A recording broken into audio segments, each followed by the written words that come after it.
Então, uma boa noite para todos.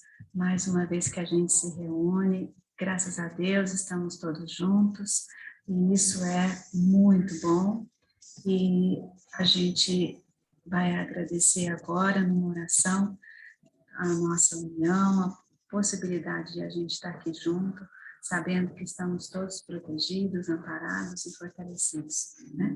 Então, nesse momento, eu peço que todos nós nos concentremos, elevemos nosso pensamento a Deus e a gente faz uma prece de abertura para os trabalhos de hoje, tá bom?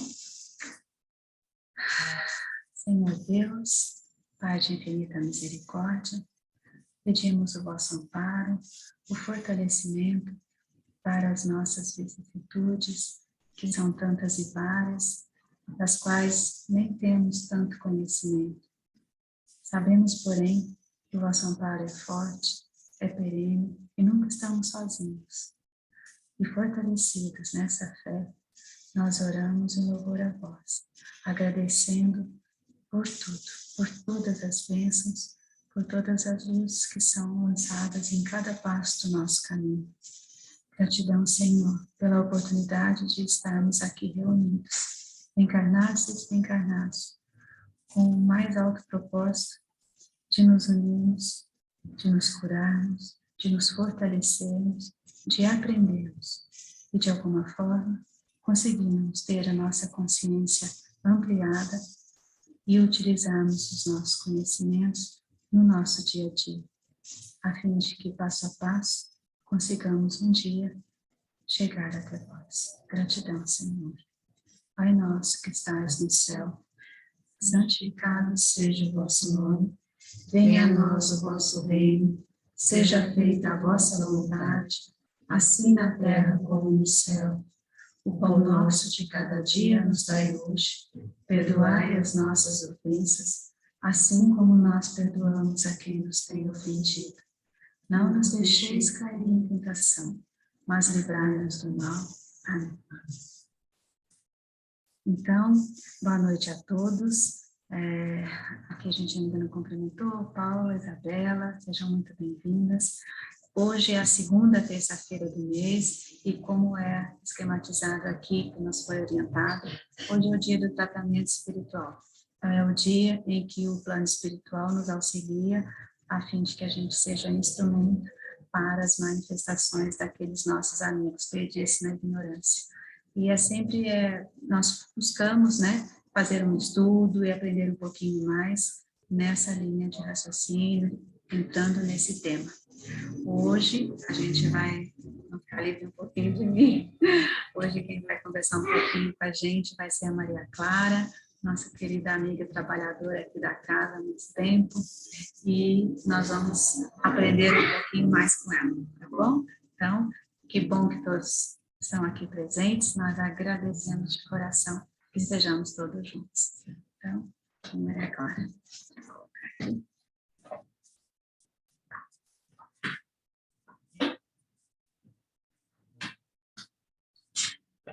Pessoal, avisa para a Isabela que eu estou anotando lá. Pessoal, boa noite. Eu espero que eu consiga atender as expectativas quanto Francisca, né? Ela sempre foi muito cuidadosa, ela é muito talentosa para expor todos os conceitos a que ela se predispôs.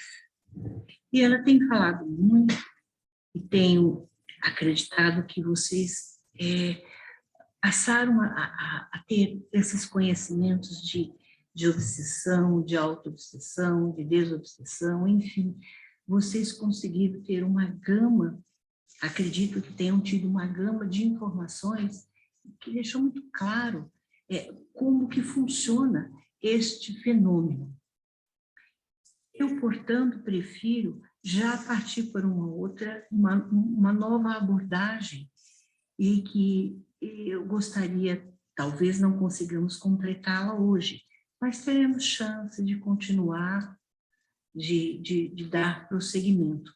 Eu gosto muito, ainda que aparentemente parece que é muito fora, né, do assunto que já foi tratado, mas não é. Ele tem, sim, uma ligação com o resultado de todo o nosso comportamento aqui, de nossas atitudes, e das quais nós vamos, ao atravessarmos o portal, voltarmos para casa, nós vamos ter que sofrer os efeitos também lá, né? Das nossas atitudes, do nosso comportamento. E isso significa passarmos por um julgamento e por uma... Todo julgamento requer uma pena, e é conhecido como, no caso, as penas futuras. Ou seja, depois que você atravessa o portal, você vai passar também por este julgamento, que, aliás, em princípio, parte do inconsciente, da nossa culpa, que trazemos na própria consciência, e isso requer um tratamento executório, ou seja, uma pena. E existe Kardec teve o cuidado de analisar também esse aspecto e buscou muitas informações dentro da sua logística. Ele encontrou, e lá ele estipulou, porque todos nós temos a questão que levantava-se desde os primórdios, que são a questão do que você confia, do que você acredita, do que existe ou não existe. Existe, de fato, céu e inferno? O que é isso? Então, se existe esses dois institutos, né? Céu e inferno, e o que isso, de onde vem isso, o que isso sustenta, o que é sustentado.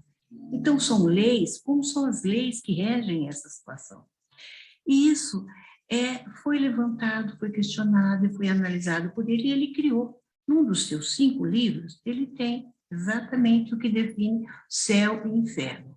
E eu vou adentrar num aspecto em que nós vamos ali encontrar as principais penas, as penas das quais, como é que é feito o julgamento, como é que é feito o julgamento dos nossos comportamentos, o que se leva em conta, quais são os pontos que são levantados, né, de nossos equívocos, de nossos erros.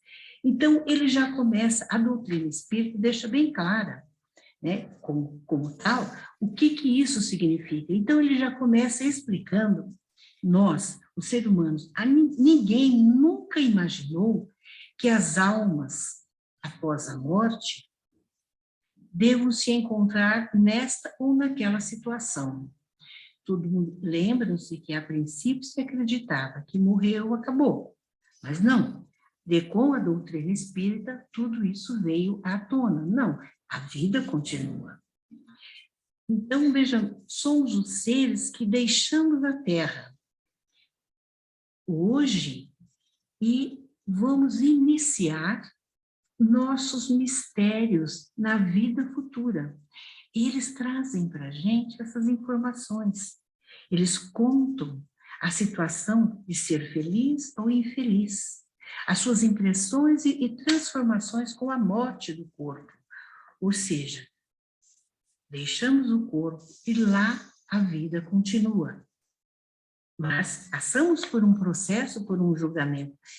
E através, portanto, desses inumeráveis exemplos, que é o método de Kardec, ele pega vários exemplos de todas as espécies, de todas as categorias de espíritos, do mais baixo ao mais alto escalão, porque ele faz questão de ter uma equanimidade, palavra difícil, equanimidade, para que não se diferencie, de fato, tenhamos um verdadeiro sentido de como funciona estas penas, este julgamento, para que então se execute essas penas. Então, nós temos que, dentro do globo terrestre, de tal forma a revelação, ele nos traz essa revelação, que não é privilégio de ninguém. E cada um pode por si mesmo ver e observar. Ninguém é obrigado a crer pela fé de outra pessoa. Isso era a regra fundamental de Kardec. Ele traz provas, demonstrações, e depois cada um decida por si mesmo se quer ou não acreditar. Kardec, sim, foi cuidadoso nesse sentido. Todos os 5 livros dele foram com muita veracidade e com muitos exemplos dentro dessas classificações, do mais alto ao mais baixo, para não se ter equívoco, e assim atender a todo tipo, né, de pensamento, de entendimento, dentro da evolução de cada inteligência humana. Então, aí ele lança com isso, a partir de determinados pontos, o Código Penal da Vida Futura. E ele diz o seguinte, bom, o Código Penal, bom, partimos do princípio que é a nossa alma, estamos lá, a vida lá continua. Então, ele vai fazer o que será levantado quais são os pontos que serão levantados para se detectar e se analisar o grau de comprometimento de cada alma para, então, poder se criar uma pena, se executar, então, uma pena segundo o grau de agressividade, de prejuízos ou de sofrimento causado a outro ou até a si mesmo. Então, ele lança 33 pontos de observação. São coisas assim que nos trazem uma elucidação exatamente do que resultam as nossas ações. O que podem resultar não só para nós mesmos, mas para com aqueles com quem convivemos. Então, ele começa, como são muitos, vamos começar hoje. Se der tempo, a gente termina, se não, continuamos numa próxima. Mas é interessante porque o importante não é termos pressa, é compreendermos cada ponto. Ele não é que ele seja difícil e nem complexo, mas ele tem minúcias. Então, eu vou tentar ler com pontuações para que a gente tenha certeza que estamos entendendo. Tá? Aí ele começa o primeiro ponto. A alma ou o espírito sofre na vida espiritual as consequências de todas as imperfeições de que não se despojou durante a vida corporal. O estado feliz ou infeliz é inerente ao grau de sua purificação ou de suas imperfeições. Isso a gente já tinha entendido, né? Que, veja bem, nós vamos sofrer consequências segundo o nosso estado de perfeição ou não. Isso é quase que lógico, né? Podemos dizer assim. Segundo, a felicidade completa é ligada à perfeição, isto é, à purificação completa do espírito. Então, já sabemos, ser perfeito é ter o espírito completamente perfeito, purificado de qualquer apego, de qualquer desamor, de qualquer discórdia, ou seja, ele é puro, livre de qualquer mácula. Toda imperfeição é, às vezes, uma causa de sofrimento e de privação de alegria. Da mesma forma que toda qualidade adquirida é uma causa de alegria e de atenuação dos sofrimentos. Isso parece um jogo de palavras, mas ele é muito, muito significativo. É quase que uma lógica, né? Uma consequência lógica. Não há uma única imperfeição da alma que não acarrete consequências lastimáveis e inevitáveis. Veja bem, isso a gente já sabe, a gente já sente, né? A gente já sentiu, tivemos a oportunidade de sentir esta consequência. E não há uma única boa qualidade que não seja fonte de alegria. A soma das penas, isso é importante, a soma das penas é proporcional à soma das imperfeições, como a soma das alegrias é proporcional à soma das qualidades. Então, nós já entendemos que o que se opõe à imperfeição são as nossas qualidades. A alma que tem 10 imperfeições, por exemplo, sofre mais do que aquela que só tem 3 ou 4. Ele toma o cuidado de ser singelo e dar um exemplo. Esse é um exemplo singelo, porque ele é muito lógico. Sofrerá menos quando tiver 1/4 ou metade das imperfeições e será completamente feliz quando não tiver mais nenhuma. Da mesma forma que na Terra, sofre mais aquele que tem muitas doenças do que o que só tem uma ou nenhuma. Pela mesma razão, a alma que tem 10 qualidades tem mais alegrias do que a que tem menos do que 10 qualidades. E isso, ele deu esses exemplos simplórios justamente para explicar a proporcionalidade. Por causa da lei do progresso, toda alma tem a possibilidade de adquirir o bem que lhe falta e de desfazer do que tem de ruim. Isso é importante. Veja bem, lei do progresso. Nós temos adquirido, ao reencarnarmos, a gente já está sob a égide dessa lei. A lei do progresso, porque nós estamos tendo a oportunidade e a possibilidade de adquirir o bem e deixarmos o mal. E isso é exatamente a lei do progresso em que nós recebemos como dádiva ao reencarnarmos. Portanto, o futuro não é fechado a nenhuma criatura. Deus não repudia qualquer de seus filhos.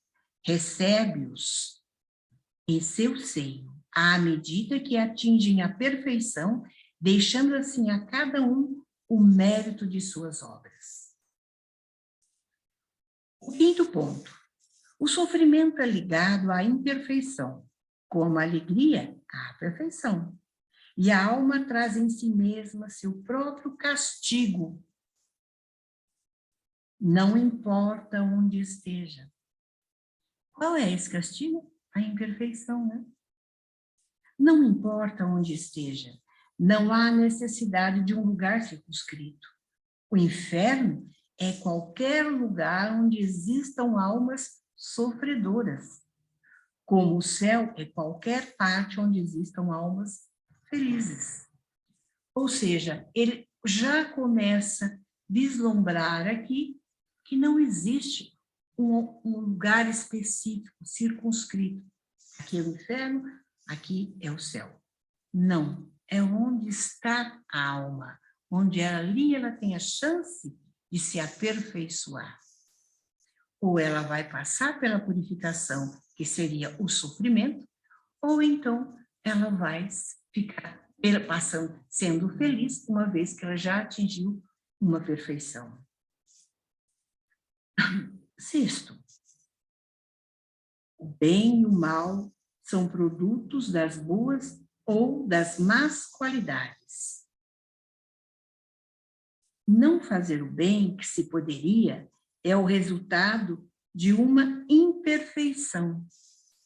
Bom, já começamos a entender o que é imperfeição. Quando você pode fazer o seu melhor e você não o faz. Significa que você está, naquele momento, imperfeito. A imperfeição lhe toma a alma. Se toda imperfeição é fonte de sofrimento, o espírito deve sofrer não apenas pelo mal que praticou, mas por todo o bem que poderia, mas deixou de praticar durante sua vida na Terra. Como é importante isso e como é delicada essa informação. Então, muitas vezes, olha, eu não fiz mal nenhum, mas e daí? Fez algum bem? Então, é como que você deixou de fazer o que você veio, que você traz em si potencial para fazer o bem. E por que não o fez? Então, a sua inércia também vai lhe causar uma imperfeição. Naturalmente, vai lhe trazer sofrimento. Porque você continua mantendo sua imperfeição. Então, se toda imperfeição é fonte de sofrimento, o espírito deve sofrer não apenas pelo mal que praticou, mas por todo o bem que poderia, mas deixou de praticar durante sua vida na Terra. Quer dizer, não precisa nem praticar necessariamente o mal, né? Bastou não praticar o bem. O espírito sofre pelo mal que praticou. Claro, isso é mais do que evidente. Se prestar atenção ao que vem depois do mal praticado, vai compreender melhor suas inconveniências e será motivado a se corrigir. Quando ele atinge uma certa maturidade, e ele entender e prestar atenção o mal que ele acabou fazendo, ele vai buscar, claro, corrigir. Vai buscar corrigir o mal, o dano que ele praticou. Mas até aí, é uma chance. Veja bem, como Deus é poderoso e maravilhoso e bondoso, justo. Ele te deu a inteligência justamente para que você pudesse perceber, quase que imediatamente, que a resultante do mal que você praticou pode, logo em seguida, ser, se não totalmente corrigida, pelo menos amenizada. Isso é uma grande chance que você tem diante dos dons que trazemos ao recebermos, ao sermos a centelha divina, né? Filhos do Pai. Oitavo, a justiça de Deus, sendo infinita, leva em conta rigorosa o bem e o mal. Não há uma única má ação, um único mau pensamento que não tenha consequências fatais. Não há uma única boa ação, um único bom movimento de alma, o menor mérito que se perca, mesmo entre as mais perversas, porque é um começo de progresso. Então, veja bem, sempre há a expectativa, a esperança, melhor dizendo, de que quando você, ao praticar o mal, mas o mínimo que você consiga fazer, de alguma forma você consiga fazer um bem, já é uma luzinha que acende em si, no seu eu, na sua alma, e você vai sentir, e aquilo vai reverberar para si, quem sabe uma esperança, uma vontade de mudar, uma esperança de se melhorar, de buscar a perfeição. Então, até mesmo no momento que você faz o mal, apesar de, mas se em algum instante você vir a provocar e produzir algo bom, ainda que seja ínfimo, aquilo será suficiente para te reanimar, te trazer uma luz, uma esperança.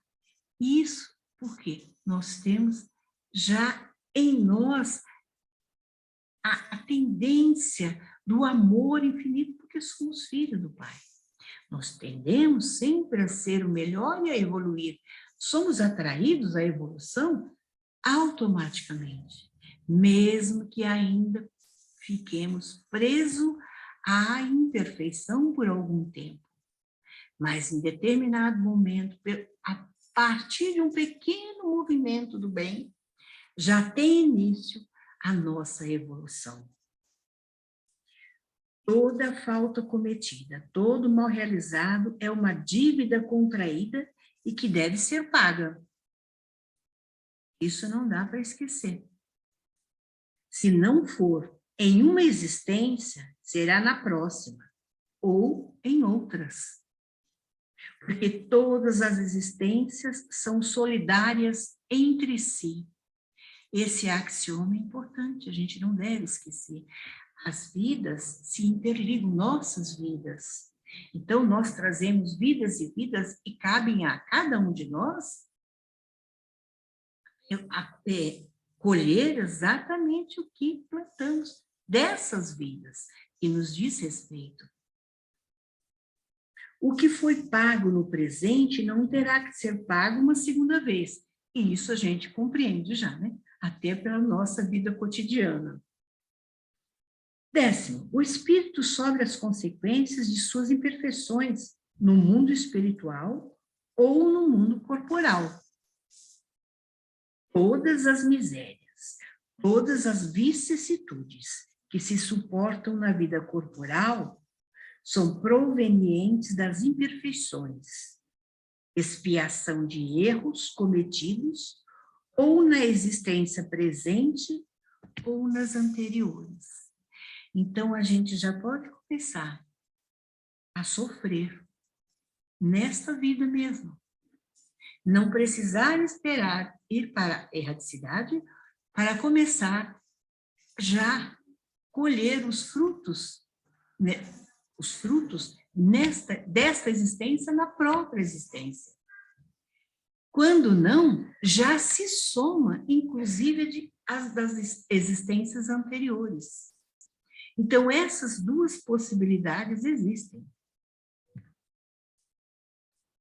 Pela natureza dos sofrimentos e dos reveses que se tem na vida corporal, pode-se julgar a natureza das imperfeições que deram causa aos erros cometidos na existência anterior.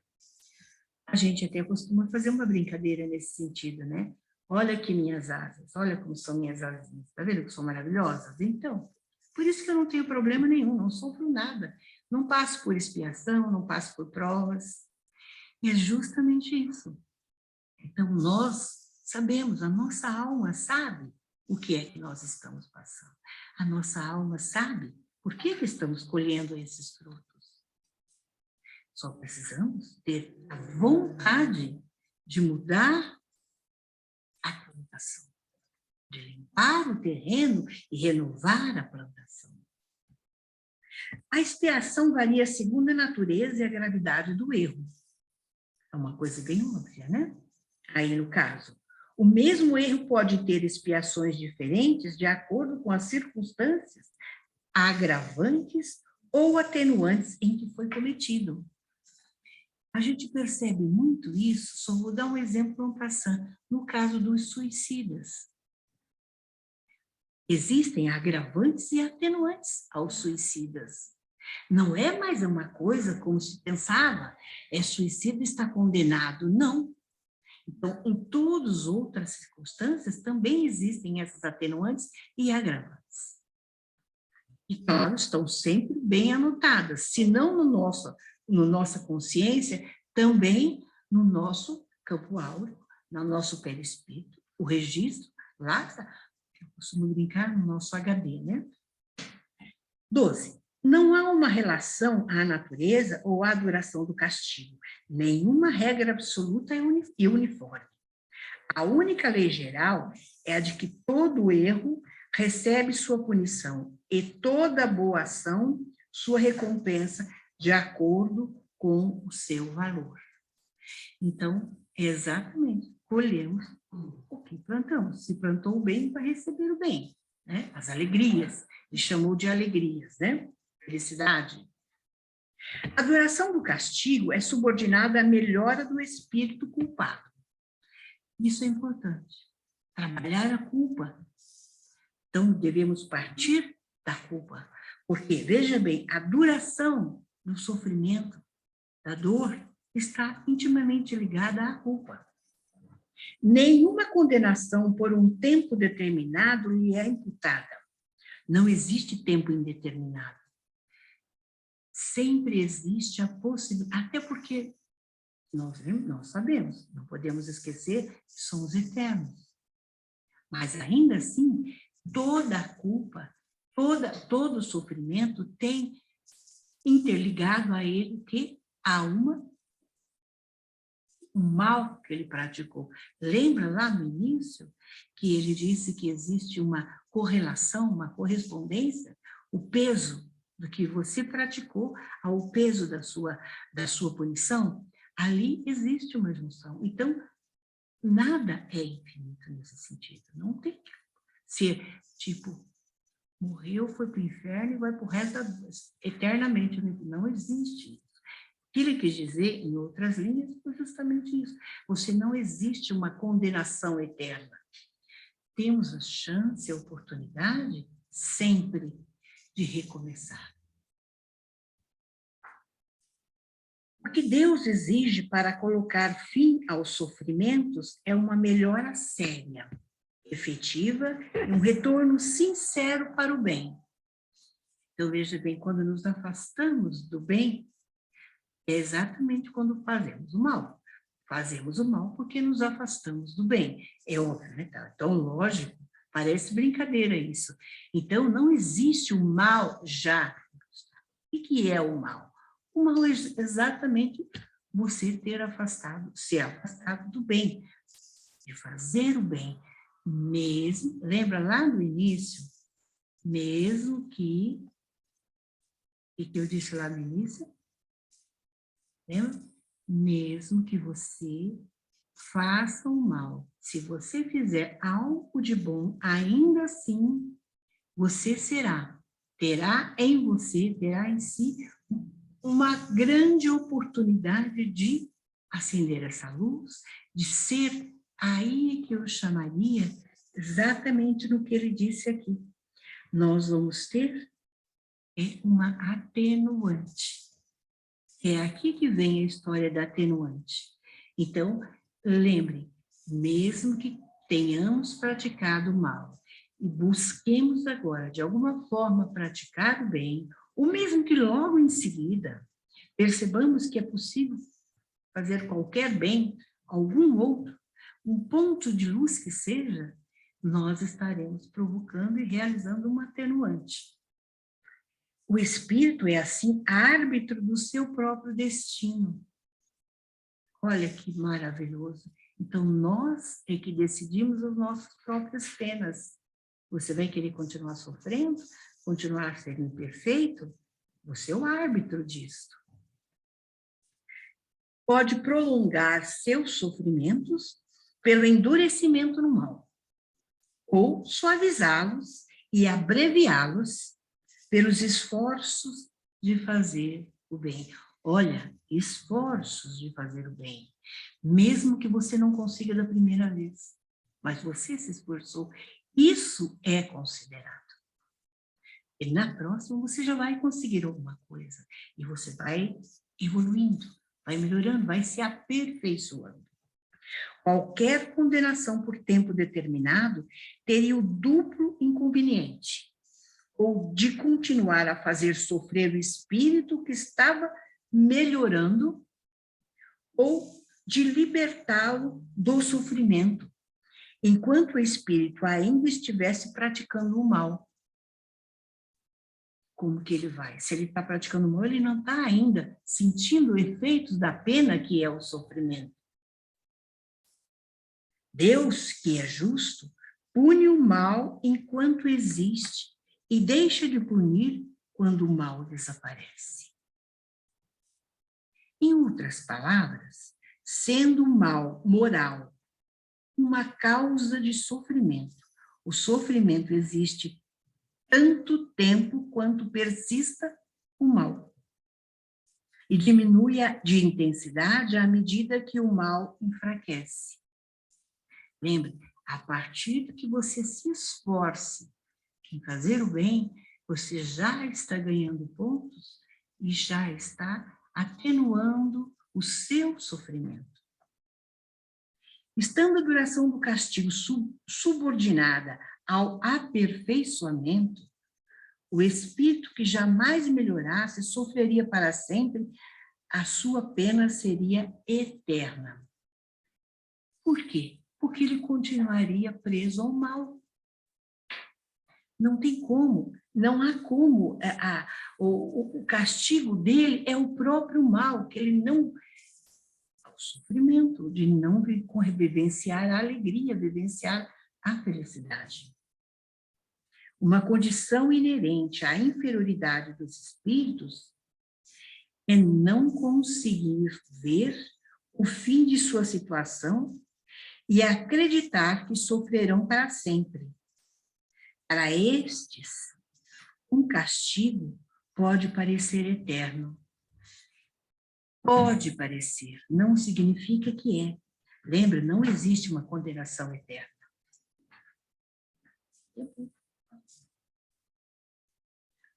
Agora vem uma parte que eu gosto muito. O arrependimento é o primeiro passo para o progresso, mas não o suficiente. É preciso ainda expiar e reparar os erros. Aí o bicho pega, né? Aí a coisa fica bonita. É aí que está o grande valor. Arrependimento, portanto, nós temos, arrependimento, expiação e reprovação. Reparação e reparação. Essas três têm que andar juntos para se conseguir a perfeição. Não há se fazer uma e não as outras. Ou então você fica no meio do caminho. Não deu continuidade.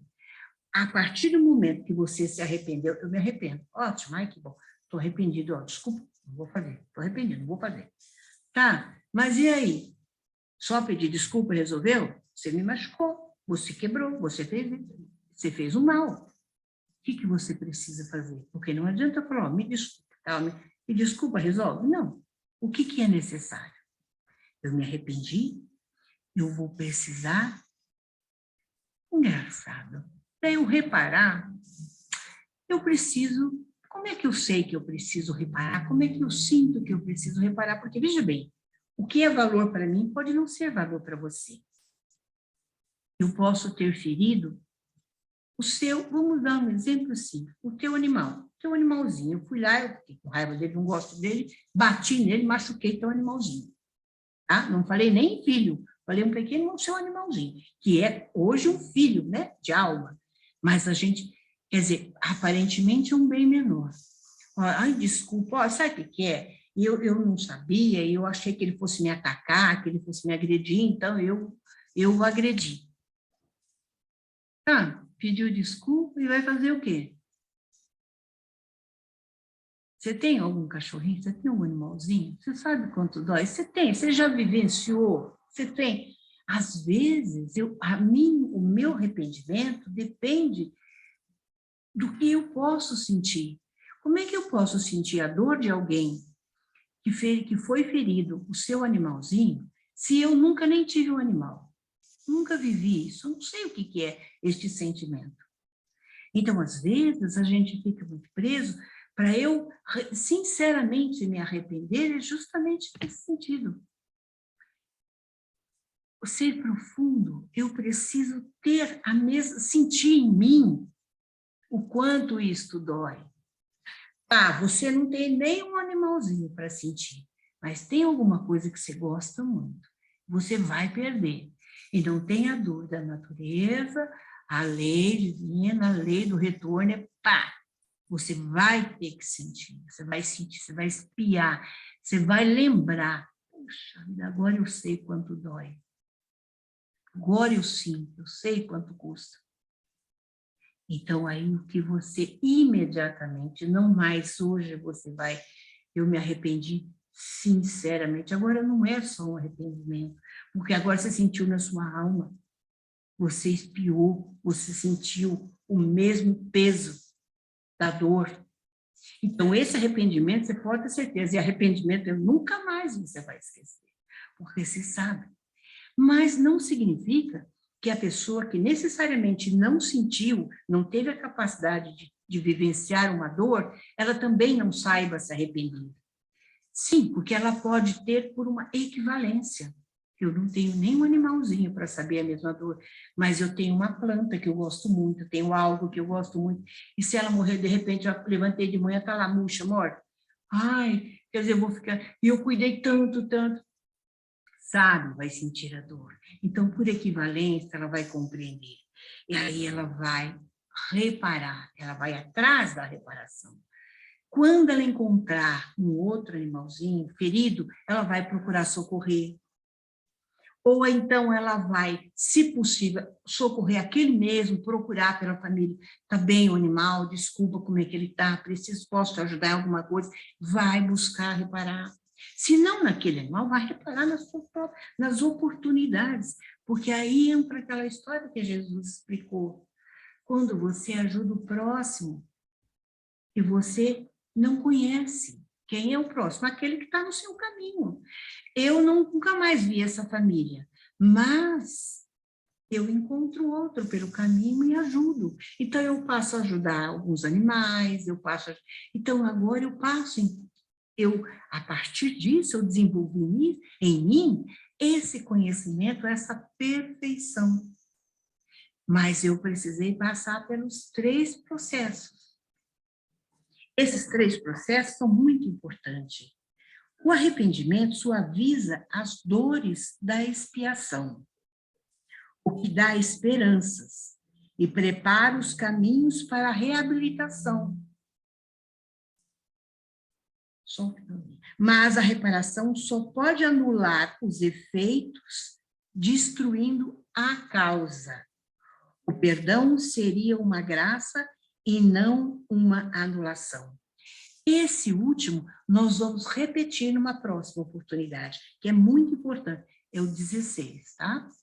Esse aqui é o artigo 16 das leis penais futuras, tá? E aí a gente retoma esse assunto numa oportunidade, assim que surgir a oportunidade. Eu espero que vocês tenham gostado. Vão surgir questionamentos, por favor, podem fazer, tá? E a gente vai discutir, porque isso não é só essa leitura, é suficiente, mas tem muita coisa aqui que a gente tem que pensar, analisar, até para introjetar essas informações. Muito obrigada e desculpa dos equívocos. Uma boa noite para todos nós.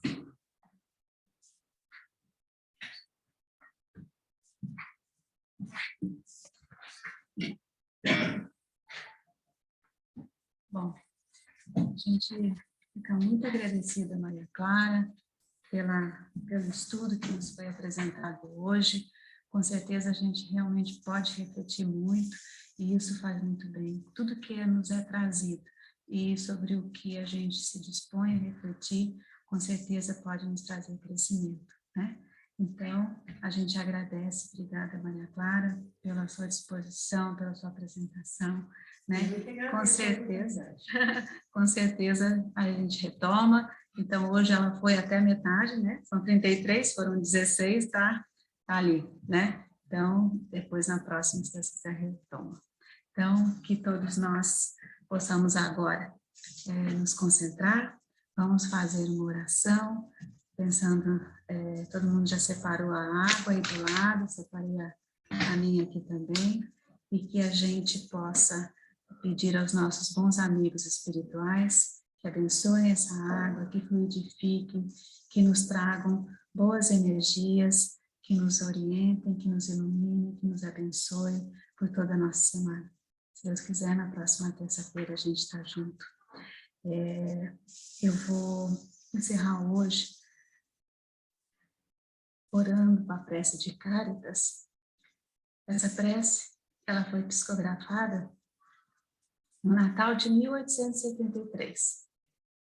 E ela, particularmente, me fala muito forte ao coração. Então, que essa prece nos una nesse momento e sirva sempre de luz no nosso caminho. Deus nosso Pai, que sois todo poder e bondade, Dai força àquele que passa pela provação. Dai luz àquele que procura a verdade. Ponde no coração do homem a compaixão e a caridade. Deus, dai ao viajante a estrela guia, dai ao aflito a consolação, ao doente o repouso. Pai, dai ao culpado o arrependimento, dai ao espírito a verdade, dai à criança o guia, ao órfão o pai. Senhor, que a vossa bondade se estenda sobre tudo o que criastes. Piedade, meu Deus, para aquele que não nos conhece. Esperança para aquele que sofre. Que a vossa bondade permita aos Espíritos Consoladores derramarem por toda parte a paz, a esperança e a fé. Deus, honrai. Uma faísca do vosso amor pode abrasar a terra. Deixai-nos beber nas fontes dessa bondade fecunda e infinita, e todas as lágrimas secarão, todas as dores se acalmarão. Um só coração, um só pensamento subirá até vós, com um grito de reconhecimento e de amor. Como Moisés sobre a montanha, estendemos os braços em vossa direção, ó poder, ó bondade, ó beleza, ó perfeição, e queremos de alguma sorte merecer a vossa misericórdia. Deus, dai-nos a força de ajudar o progresso a fim de subirmos até vós. Dai-nos a caridade pura, dai-nos a fé e a razão. Dai-nos a simplicidade, que fará de nossas almas o espelho onde se refletirá a vossa imagem. Amém.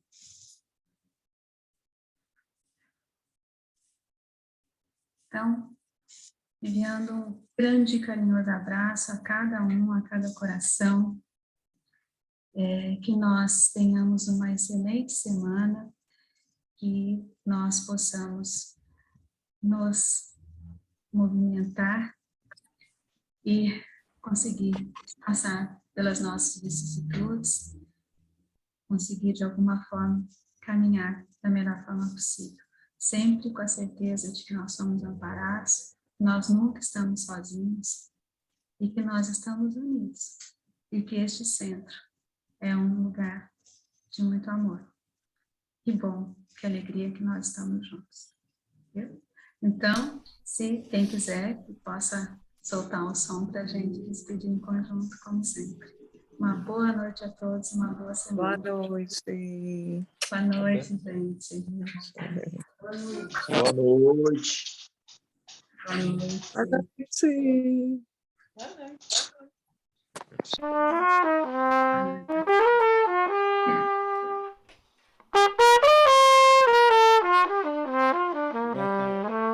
Gente, nós estamos recebendo um presente do nosso amigo de qualidade, direto da Bahia. Bom, parabéns. Obrigada. Gratidão. Gratidão, Jotão. Grande abraço para você. Lindo. Obrigado. Boa noite. Boa noite. Boa noite, obrigada. Boa noite.